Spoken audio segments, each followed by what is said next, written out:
Welcome to the Zorawar classes. आप सभी का स्वागत है एक बार फिर से रीजनिंग क्लास में। और अपनी क्लास की शुरुआत करते हैं क्वेश्चन नंबर 1 से। क्वेश्चन नंबर 1 है, A is sister of B, C is brother of D, if D is a sister of A, how is B related to D. A B की बहन है, सी डी का भाई है। यदि D A की बहन है तो बी डी से किस प्रकार संबंधित है, ये हमें बताना है। और 4 ऑप्शन है हमारे सामने। तो यहाँ पे जैसे जैसे क्वेश्चन बोलता है उसके अकॉर्डिंग हम क्वेश्चन को सोल्व करेंगे। यहाँ पे बोलता है A is sister of B, जो ए है, ए वो सिस्टर है ऑफ बी। यहाँ पे मैं आपको बता देता हूँ, जो फीमेल होती है, फीमेल के लिए हम क्या करते हैं, सर्कल का यूज करते हैं, और जो मेल होता है उसके लिए हम ट्राइंगल का यूज करते हैं। तो ए सिस्टर है, सिस्टर तो फीमेल है, और फीमेल है तो मैंने जो ए है, ए के ऊपर एक सर्कल लगा दिया है। बी का अभी हमें नहीं पता सिस्टर मेल है या फीमेल है, तो उसको हम खाली छोड़ देंगे, होल्ड पर रखेंगे। उसके बाद बोलता है C is the brother of D, इनमें से सी और बी डी नहीं है कोई भी, तो यहाँ पे इसको भी होल्ड पर रखते हैं। आगे पढ़ते हैं, if D is a sister of A, यानी कि जो डी है वो सिस्टर है ए की। ये जो डी है वो क्या है, सिस्टर। सिस्टर का मतलब फीमेल, और फीमेल है तो हम सर्कल कर देंगे। ये किसकी सिस्टर है, ए की सिस्टर है। तो ये एक ही जनरेशन के हैं, तो ये एक ही लाइन में आएंगे। ठीक है, अब आते हैं यहाँ पे जो लाइन हमने बीच में छोड़ दी थी, ये C is the brother of D. जो सी है वो ब्रदर है, मेल है, मेल है, तो हम यहाँ पे इसको एक ट्राइंगल के अंदर रख देंगे। C is the brother of D. ठीक है, सब हो गया। अब इसने क्वेश्चन में पूछा था how is B related to D, यानी कि बी का डी से क्या संबंध है। अगर बी और डी में हमें रिलेशन निकालना है तो इसमें बताना है बी कौन है, बी और डी में बी कौन है। तो यहाँ पे हमें नहीं पता कि ये इसकी, देखो है तो ये सारे आपस में बहन भाई, बट इसका हमें नहीं पता कि ये मेल है या फीमेल है। ठीक है, तो यहाँ पे डाउट हो जाता है। इसने इसका मतलब पूरा डेटा हमें नहीं दिया है, तो इस क्वेश्चन का जो ऑप्शन होगा वो ऑप्शन डी होगा, डेटा इज एडिक्वेट। ठीक है, तो क्योंकि यहाँ पे मेल और फीमेल के बारे में तो बताया नहीं कि जो बी है वो क्या चीज़ है। ठीक है, तो इसके हिसाब से option D is the right answer of the question number 1। Next question, question number 2 पे आते हैं। यहाँ पे सीरीज का क्वेश्चन है, देखते हैं क्या उत्तर हो सकता है। यहाँ ए सी बी डैश सी ई डैश एफ डैश दिया हुआ है, 4 ऑप्शन है, तो हमें बताना है कि कौन सा ऑप्शन सही होगा। यहाँ पे एक सीरीज बनी हुई है, देखो ये ए बी सी, यहाँ पे डी आना चाहिए, और यहाँ पे क्या आना चाहिए, ई आना चाहिए। तो इसके हिसाब से हम डी और ई यहाँ लिख देते हैं। अब इसको देखते हैं, यहाँ पे सी डी ई और एफ आ रहा है, तो यहाँ पे क्या आना चाहिए, डी आना चाहिए। तो इसके हिसाब से डी डी ई इस क्वेश्चन का सही उत्तर होगा। क्वेश्चन नंबर 2 के बाद क्वेश्चन नंबर 3 की ओर आते हैं। क्वेश्चन नंबर 3 में दिया है, Sheela is the sister in law of Ravi. Sheela Ravi की भाभी है। ठीक है, राम इज रविज ब्रदर, राम रवि का भाई है। राम्स वाइफ इज शीला, राम की पत्नी शीला है। दीपा इज रवि सिस्टर, दीपा रवि की बहन है। दीपाज मदर इज शांति, दीपा की माँ शांति है। What is the relation of Shanti Sheela to Shanti, Sheela का शांति से क्या संबंध है। यहाँ पे शीला रवि की भाभी है। जो शीला है, ये शीला, इसका कोई पति होगा। ठीक है, और उसका भाई होगा, कौन होगा, वो है रवि। ठीक है, रवि की भाभी कैसे होगी, ये पति पत्नी होंगी, और ये आपस में दोनों भाई होंगे, तो ये तो शीला इसकी भाभी लगेगी। आगे बोलता है राम रवि का भाई है। देखो जो रवि है उसका भाई कौन है, राम। ये राम यहाँ पे भी हो सकता है और इसका कोई दूसरा भाई भी हो सकता है। ठीक है, आगे पढ़ते हैं, राम की पत्नी शीला है, तो ये यही है, यानी कि जो शीला है इसका पति कौन है, राम, और राम का भाई कौन है, रवि। ठीक है, ये आपस में दोनों भाई हैं, और ये शीला राम की पत्नी है। आगे दीपा रवि की बहन है। जो दीपा है वो रवि की बहन है, तो दीपा क्या है, ये बहन है किसकी, रवि की। तो ये आपस में तीनों कौन है, भाई बहन है। ठीक है, ये दोनों भाई हैं, और ये क्या है, तो इनकी बहन है दीपा। आगे दीपा की माँ शांति है। जो दीपा है उसकी मदर कौन है, शांति। ठीक है, तो ये क्या हो जाएगी, ये इन तीनों की ही माता होगी शांति। ठीक है, अब पूछा है कि शीला का शांति से क्या संबंध है। जो शीला है वो कौन है, शीला और शांति का जो रिलेशन है में, तो जो शीला है वो कौन है, शीला क्या लगेगी, इसकी जैसे राम इसका पुत्र है और पुत्र की पत्नी है, तो ये क्या हो जाएगी, पुत्र वधू के हिसाब से ऑप्शन ए हमारा सही उत्तर होगा। Question number next, Naren's age is equal to Naveen because they both are twins. ठीक है, Nakul is younger than Naren, Priyanka is younger than Balaji but elder than Naveen, who is elder among all. Naren की उम्र नवीन के बराबर है क्योंकि वे दोनों जुड़वा है। नकुल नरेन से छोटा है, प्रियंका बालाजी से छोटी है लेकिन नवीन से बड़ी है। इन सब के बीच में सबसे बड़ा कौन है वो हमें बताना है। अब जो पहली लाइन है वो ये बोलती है कि जो नरेन की उम्र है वो नवीन के बराबर है। तो जो नरेन होगा, नरेन उसकी जो एज है वो किसके बराबर है, नवीन के बराबर है। ये दोनों एक ही एज के हैं क्योंकि ये दोनों ट्विंस हैं, जुड़वा है। अब नकुल नरेन से छोटा है, जो नकुल है वो नरेन, ये नरेन है, नरेन से छोटा कौन है, नकुल। यहाँ पे मैंने इसको नीचे लिख दिया छोटा है। तो आगे प्रियंका बालाजी से छोटी है लेकिन नवीन से बड़ी है। जो नवीन है ये नवीन यहाँ है, ठीक है, इससे बड़ी कौन है, प्रियंका। प्रियंका बालाजी से छोटी है, बालाजी ये ऊपर आ जाएगा, पर नवीन से बड़ी है। ठीक है, तो इसमें पूछा सबसे बड़ा कौन है, तो सबसे बड़ा कौन हो जाएगा, बालाजी, जो कि ऑप्शन ए हमारे सामने है।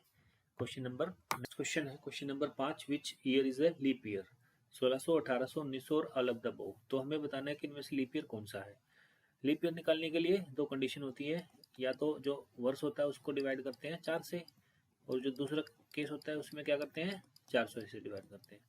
तो इसमें क्या होता है, 400 से किसको डिवाइड करते हैं, जो सेंचुरी ईयर होता है, सेंचुरी शताब्दी वर्ष, जो सेंचुरी ईयर होता है जिसके पीछे 2 जीरो आती हैं, ठीक है, उसको करते हैं हम 400 से।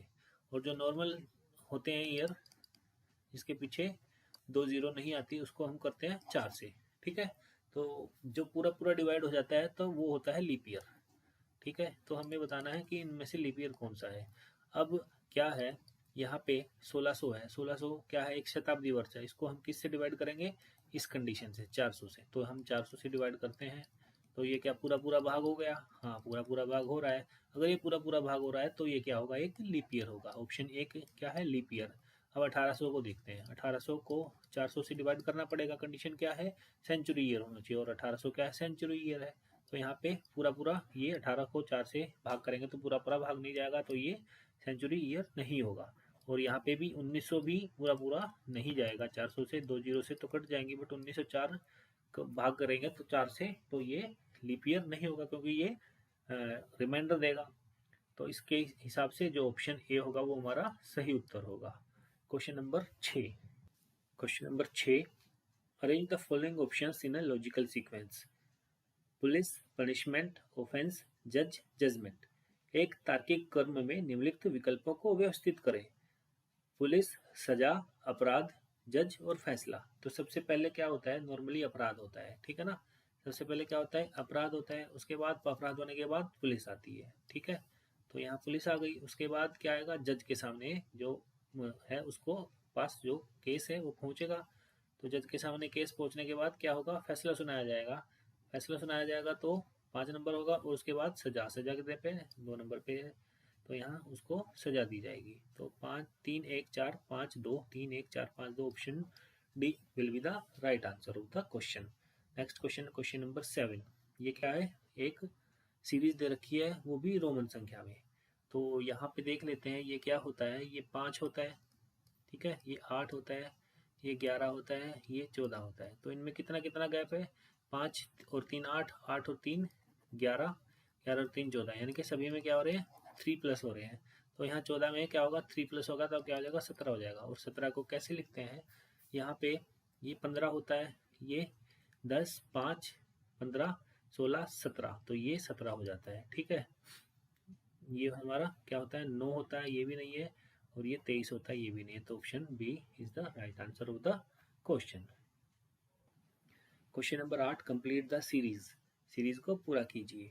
313, 623, 933, 1243 और आगे क्वेश्चन मार्क पे क्या आएगा वो हमें बताना है। तो यहाँ पे ध्यान से देखते हैं तो ये हमें पता लगता है कि सभी के पीछे 3 3 दिया हुआ है, ठीक है।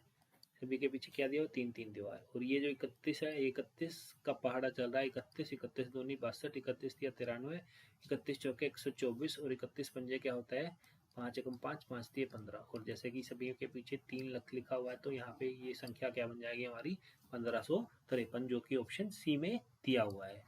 नेक्स्ट क्वेश्चन बहुत ही आसान क्वेश्चन था ये वाला, सीरीज वाला। तो नेक्स्ट क्वेश्चन पे आते हैं, question number 9। Solve the equation. Equation को हमें सोल्व करना है। यहाँ पे 2 गुना 3 गुना 7 बराबर 49, 49 गिवन है।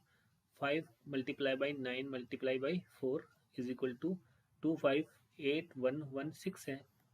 तो यहाँ पे 468 किसके बराबर होगा, तो यहाँ पे देखते हैं 2 है, 2 का स्क्वायर क्या होता है 4, 3 का स्क्वायर क्या होता है 9 और 7 का स्क्वायर क्या होता है 49। ऐसे ही यहाँ पे 5 का 25, 9 का 81 और 4 का 16 होता है। तो इसके हिसाब से यहाँ 4 का 16 हो जाएगा, 6 का 36 और 8 का 64 हो जाएगा। 16 36 64 इस क्वेश्चन का आंसर होना चाहिए, जो कि ऑप्शन डी में हमें दिया हुआ है। नेक्स्ट क्वेश्चन, क्वेश्चन नंबर 10 पे आते हैं। 6 girls are sitting towards a circular table facing center. Suman is sitting left of Parul and Rajani is sitting between Suman and Neha. Amrita is sitting between Parul and Kamla. Then who is sitting left side of Neha? Hindi में अगर पढ़ते हैं तो हिंदी में लिखा हुआ है 6 लड़कियां एक गोलाकार मेज की ओर मुंह करके बैठी हैं। सुमन पारुल के बाएं बैठी है, रजनी सुमन और नेहा के बीच बैठी है, अमृता पारुल और कमला के बीच बैठी है। फिर नेहा के बाईं ओर कौन बैठा है ये हमें बताना है। तो यहाँ पे एक सर्कुलर टेबल बना देते हैं हम। यहाँ ये सर्कुलर टेबल होगी और टोटल कितने बंदे हैं 6 बंदे हैं। तो ये आमने सामने बैठाते हैं हम इस सीक्वेंस में, ठीक है। और ये क्वेश्चन स्टार्ट कहाँ से करते हैं, या इस पॉइंट से स्टार्ट करते हैं जो कि एक कंफर्म कंडीशन होती है। तो इस क्वेश्चन में देखते हैं कि सुमन पारुल के बाएं बैठी हुई है। जो पारुल है ये पारुल है हो जाएगी, और पारुल के बाएं कौन बैठी है, सुमन बैठी है। तो ये यहाँ पे कौन बन जाएगा, सुमन। ये कंफर्म कंडीशन हमें दे रखी है कि जो सुमन है वो पारुल के बाएं बैठी है। तो पारुल के बाएं सुमन बैठी है। और रजनी सुमन और नेहा के बीच में बैठी है। तो सुमन है, सुमन के बीच में और नेहा के बीच में कौन बैठी है, रजनी बैठी है। तो यहाँ पे नेहा आ जाएगी। तो यहाँ पे किसको बैठाएंगे हम, यहाँ बैठाएंगे रजनी को, ठीक है। अभी तक आसान है। आगे अमृता पारुल और कमला के बीच में बैठी है। पारुल कहाँ है, यहाँ है, और अमृता पारुल और कमला के बीच में है। तो यानी कि ये बीच में हो जाएगी। तो यहाँ पे कौन बैठेगी, कमला बैठेगी। तो ये बीच में कौन है, अमृता है। जो अमृता है वो पारुल और कमला के बीच में बैठी हुई है। तो आगे पूछा है कि जो फिर नेहा के बाईं ओर कौन बैठा, नेहा कहाँ है, यहाँ पे है। और नेहा का फेस कहाँ है, नीचे की तरफ। देखो अगर हमारा फेस ऊपर की तरफ होता, इसने पूछा है क्वेश्चन में नेहा के बाईं कौन है।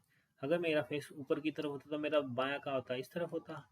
बट अब क्या है, ये अपोजिट है, नीचे की तरफ दिख रहा है। तो अपोजिट होता है तो यहाँ पे जो बायां होता है उसको दायां ट्रीट करते हैं, और जो दायां होता है उसको बायां ट्रीट करते हैं। अब यहाँ पे नेहा का मुंह नीचे साउथ की तरफ है, तो नेहा के बाईं ओर कौन सा होगा, तो बायां के उस तरफ होगा, ये वाली साइड हो जाएगी उसकी, है ना। तो यहाँ पे कौन बैठी है, यहाँ पे बैठी है कमला। तो इस क्वेश्चन का आंसर होगा हमारा option 1 Kamala. Next question, how many pairs of letters are there in the word student which have the same number of letters between them as in the English alphabet? शब्द स्टूडेंट में अक्षरों के ऐसे कितने जोड़े हैं जिनके बीच उतने ही अक्षर हैं जितने की अंग्रेजी वर्णमाला में होते हैं। तो यहाँ पे क्या करते हैं, यहाँ पे हम जो है ABCD बोलना शुरू करते हैं, ठीक है। और जहाँ पे जो एक जैसे कि ये हमें वर्ड दिया हुआ है तो बीच में जो अल्फ़ाबेट ABCD के अकॉर्डिंग बन जाते हैं वो हमारे पेयर बनने स्टार्ट हो जाते हैं। तो यहाँ पे एस के बाद क्या आता है, टी आता है। ये बिल्कुल एस के बाद अल्फ़ाबेट्स जो हमारी होती हैं ABCD, उसमें एस के बाद टी ही आता है। तो एक बन गया। उसके बाद टी, टी के बाद क्या आता है, यू आता है। तो यहाँ पे भी एक बन गया। उसके बाद DEF, यू जो यू है, यू के बाद UVWXY नहीं आता। तो यहाँ पे वन। इसके बाद टी वाला हो गया, यू हो गया। डी से देखते हैं तो डी के बाद ई आता है, बिल्कुल आता है। तो यहाँ पे ई हो जाएगा। और ई के बाद एफ नहीं आता, एफ के बाद ये नहीं आता। तो अब ई के बाद यहाँ तक हो गया। अब एन के बाद टी भी नहीं आता। तो अब ये यहाँ से यहाँ तक कर लिया। अब हम वापस भी जाते हैं इसमें। तो यहाँ पे वापस जाएंगे तो क्या आएगा, T U V W X Y Z कोई नहीं आ रहा, N M M N O P Q R S, देखो ये वाली चीज़ आ रही है यहाँ पे, N से S वाली चीज़ भी आ रही है, तो एक और बन जाएगा हमारा। ठीक है, अब E F G H I नहीं बन रहा, D E F नहीं बन रहा, U S T U ये भी नहीं बन रहा, तो 4 बन रहे हैं। तो इसमें हमें एक और बन रहा है हमारा, ये जो S T को छोड़ करके S के बाद U पे जाते हैं, तो ये वाला भी बन रहा है। तो ये टोटल कितने बन जाएंगे हमारे, 5 बन जाएंगे, जो कि ऑप्शन ए में गिवन है। Next question number 12। Question number 12 में कहता है ए ने बी से कहा कि बी की माँ की सास थी। ठीक है, A said to B that B's mother was the mother in law of A's mother. ठीक है, जो बी की माँ है वो ए की माँ की सास थी। तो how is A's mother related to B's mother, तो ए की माँ बी की माँ से किस प्रकार संबंधित है, ये हमें बताना है। तो यहाँ पे ए ने बी से बोला है कि जो बी की माँ है, यानी कि जो बी है और इसकी माँ है, वो क्या है, ए की माँ की सास। ए की माँ की सास थी, यानी कि ए है उसकी माँ की सास, ये सास है, ये सास है किसकी, ए की मदर की, यानी कि ये सास कैसे हो सकती है, इसका कोई बेटा होगा और ये बेटे की वाइफ होगी, तो ये सास लगेगी। ठीक है, तो अब ये क्या है, ए की माँ की सास कौन है, ये है। ठीक है, अब यहाँ पे बोला कि ए की माँ बी की माँ से कैसे संबंधित, जो ए की मदर है वो बी की मदर से कैसे संबंधित है। अब ये देखो, मान लिया ये बी इसका बेटा है और ये इसकी पत्नी है, तो ये सास बन जाएगी इसकी। तो यहाँ पे जो हमें बताना है कि जो ए की माँ है, यानी कि ये इससे कैसे संबंधित है, ये क्या लगती है, ये क्या लगती है, इसके पुत्र की पत्नी लगती है। ठीक है, तभी तो सास बनेगी। तो ये पुत्र की पत्नी लगती है, तो क्या होगा, ये डॉटर इन लॉ। ठीक है, पुत्र वधू होगी, तो ये क्या हो जाएगा, डॉटर इन लॉ इस क्वेश्चन का सही उत्तर हो जाएगा। Question number next. In a row of children, A is 13 from the left and D is 17 from the right. If in this row A is 11th from the right, then what is the position of D from the left?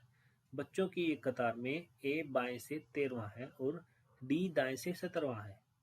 यदि इस पंक्ति में A दाएं से 11वें स्थान पर है, तो D का बाएं से क्या स्थान है।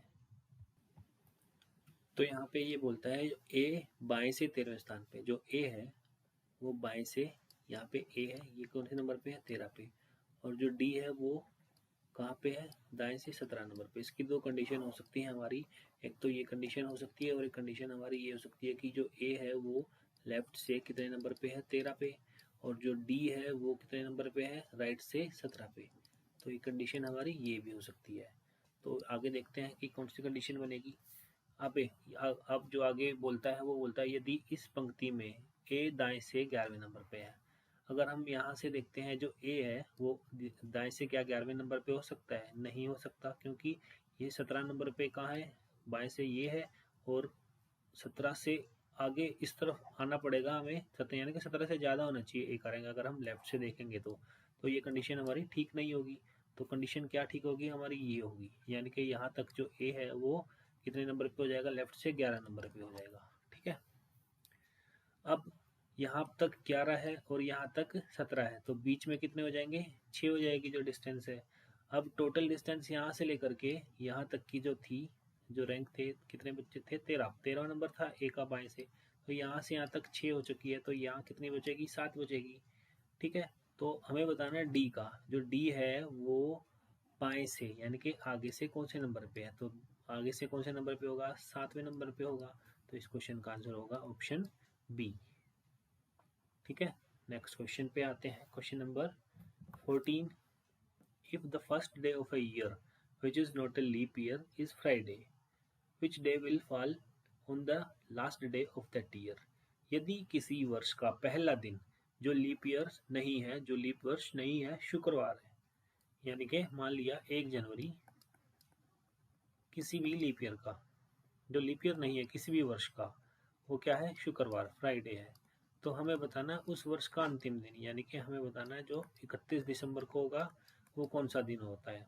तो यहाँ पे क्या होता है, जो नॉर्मल साधारण वर्ष होता है, जो नॉर्मल ईयर होता है, जो 1 तारीख को दिन होता है वो ही, ये जो 1 तारीख को दिन होता है वही दिन 31 दिसंबर को होता है, सेम। ठीक है, ये नॉर्मल ईयर। अगर जो लीप ईयर होता है, जो 1 तारीख को होता है, वो उससे अगला दिन, नेक्स्ट दिन होता है 31 दिसंबर को। 31 दिसंबर को, जैसे यहाँ पे मंडे है तो 31 दिसंबर को होगा ट्यूसडे। अगर जो नॉर्मल ईयर है तो सेम डे होता है, ठीक है, सेम। अब जैसे यहाँ पे नॉर्मल ईयर है, शुक्रवार है, तो 31 दिसंबर को भी क्या होगा, शुक्रवार ही होगा। तो इस क्वेश्चन का आंसर होगा option A, Friday. Next question, question number 15 पे। Arun travels 8 kilometre towards north. Arun north की तरफ जाता है, 8 किलोमीटर की यात्रा पूरी करता है। After that turns left and travels 3 kilometre, ठीक है, उसके बाद लेफ्ट टर्न करता है और 3 किलोमीटर चलता है। Then he turns right and travels 4 kilometre. Then he turns right, उसके बाद राइट टर्न करता है और 4 किलोमीटर चलता है। Thereafter he turns right and travel 3 kilometre, उसके बाद फिर से वो राइट टर्न करता है और 3 किलोमीटर चलता है। अब हमें बताना है how far is he now from his starting point. वो अपने शुरुआती बिंदु से अब कितनी दूरी पे है। तो जैसे जैसे क्वेश्चन बोलता है उसके अकॉर्डिंग चलते हैं। अरुण उत्तर की ओर 8 किलोमीटर की यात्रा करता है।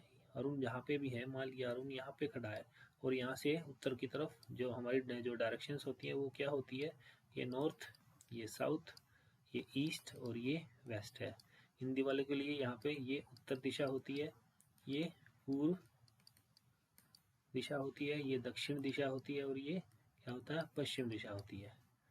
तो यहाँ पे जो अरुण है, वो अरुण 8 किलोमीटर चलता है और कितनी उत्तर की तरफ जाता है, यानी कि नॉर्थ साइड में ये 8 किलोमीटर पहुंच गया।